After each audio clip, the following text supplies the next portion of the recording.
નમસ્કાર ભક્ત મિત્રો, આજે હું વિડીયો લઈને આવી છું રામનવમી સ્પેશિયલ વિડીયો।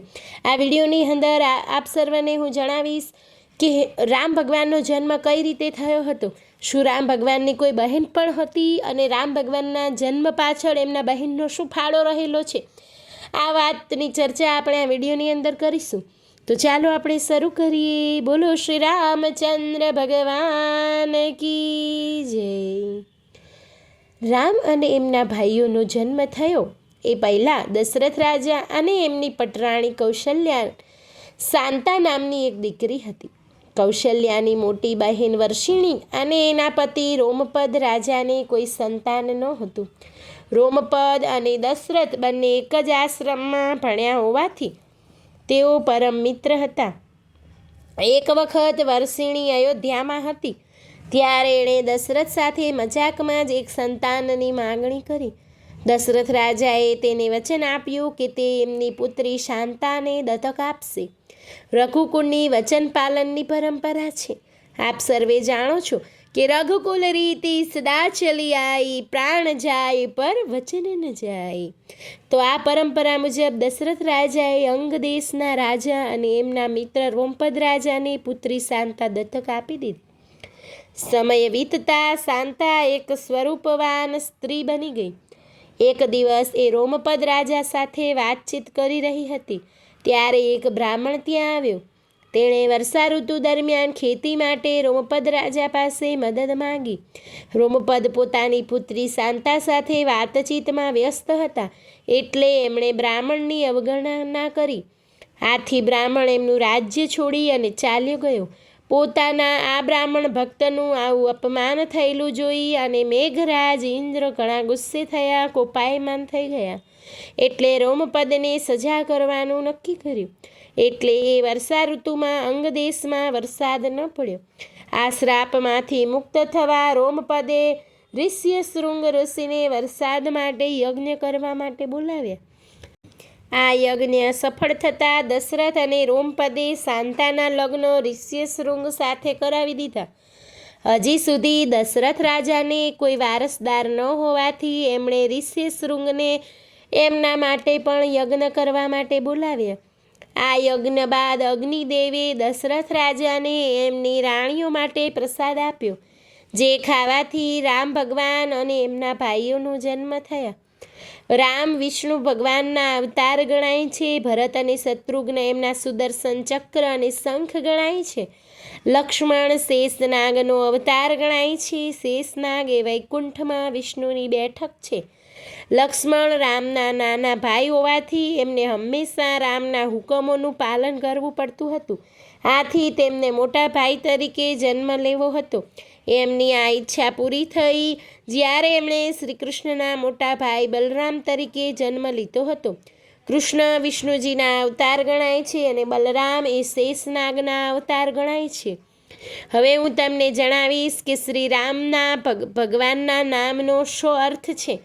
રઘુકુળના કુલગુરુ મહર્ષિ વશિષ્ઠે દશરથ રાજાના જ્યેષ્ઠ પુત્રનું નામ શ્રી રામ રાખ્યું। એમણે સમજાવ્યું કે રામ નામ બે બીજ અક્ષરનું બને છે, અગ્નિ બીજ રા અને અમૃત બીજ મ। અગ્નિ બીજ આત્મા, મન અને શરીરને ઉદ્દીપ્ત કરે છે। અમૃત બીજ શરીરમાં પ્રાણ શક્તિને ચેતનવંત કરે છે। તો આ થયો રામ ભગવાનના નામનો અર્થ।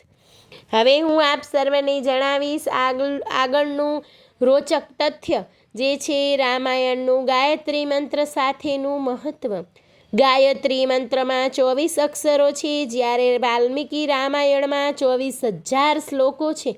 રામાયણના પ્રત્યેક 1,000 શ્લોકના પ્રથમ અક્ષરને લઈને સાથે ગોઠવવાથી ગાયત્રી મંત્ર બને છે। ગાયત્રી મંત્રનો સૌ પ્રથમ વખત ઉલ્લેખ ઋગ્વેદમાં થયો હોવા છતાં રામાયણ સાથેનું એનું આવું ચમત્કારિક મહત્વ રહેલું છે। હવે પછીનું આગળનું રોચક તથ્ય હું તમને જણાવીશ કે હનુમાનજી રચિત રામાયણ। લંકાના યુદ્ધ બાદ હનુમાનજી હિમાલય ગયા। ભગવાન રામ પ્રત્યેના આદરને લઈને એમણે હિમાલયની પર્વતમાળામાં પોતાના નખ વડે રામચરિત રામાયણ લખ્યું। મહર્ષિ વાલ્મીકી એમનું ચરિત્ર રામાયણ હનુમાનજીને બતાવવા ગયા ત્યારે એમણે પર્વતમાળા પર હનુમાનજીએ રચેલ રામાયણ વાંચ્યું.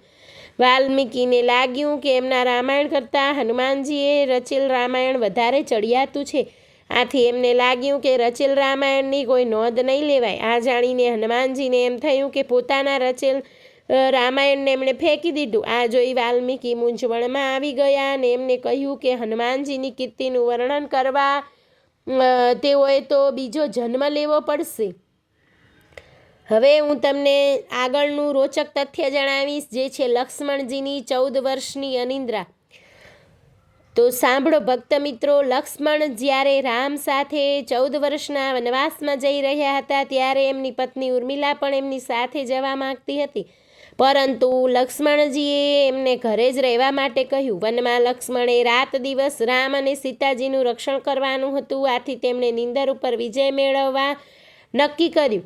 એમણે નિંદરની દેવી નિંદ્રાની પૂજા કરી અને પોતાને 14 વર્ષ સુધી નિંદ્રા મુક્ત કરવા માટે વિનંતી કરી. નિંદ્રા દેવીએ લક્ષ્મણને જણાવ્યું કે નિંદરનું સંતુલન જાળવવા માટે તેના બદલે બીજા કોઈએ નિંદર લેવી પડશે. આથી લક્ષ્મણે નિંદ્રા દેવીને એમની પત્ની ઉર્મિલાને નિંદર આપવા વિનંતી કરી. નિંદ્રા દેવીએ અયોધ્યાના રાજમહેલમાં જઈને ઉર્મિલાને પૂછ્યું કે તે લક્ષ્મણને બદલે નિંદર લેવા તૈયાર છે. ઉર્મિલા 14 વર્ષ સુધી સૂતા રહીને રામ સીતા લક્ષ્મણને મદદ કરવા તૈયાર થઈ. વનવાસના 14 વર્ષ પૂરા થયા અને રામનો રાજ્યાભિષેક થયો તે દિવસ સુધી ઉર્મિલા સૂતા રહ્યા. જો ઉર્મિલાએ આવું ન કર્યું હોત તો લક્ષ્મણ રાવણના પુત્ર મેઘનાદનો વધ ન કરી શક્યા હોત, કારણ કે મેઘનાદને એવું વરદાન હતું કે માત્ર ગુડાકેશ જ એમનો વધ કરી શકે છે. ગુડાકેશ એટલે કે જેણે નિંદરને પરાસ્ત કરી હોય તેવી વ્યક્તિ. રામના રાજ્યાભિષેક વખતે લક્ષ્મણ મંદ મંદ હસતા રહેતા હતા. આનાથી બધા અકળાતા હતા. રામે આવું કરવાનું કારણ પૂછ્યું ત્યારે લક્ષ્મણે જણાવ્યું કે 14 વર્ષ સુધી એમણે નિંદરને પરાસ્ત કરી છે, પણ હવે નિંદ્રા દેવી એની ઉપર કાબૂ થઈ રહ્યા છે. આથી તે નિંદ્રા દેવીને વિનંતી કરી રહ્યો છે કે થોડીક વધારે ક્ષણો આપે, જેથી તે રામનો રાજ્યાભિષેક જોઈ શકે.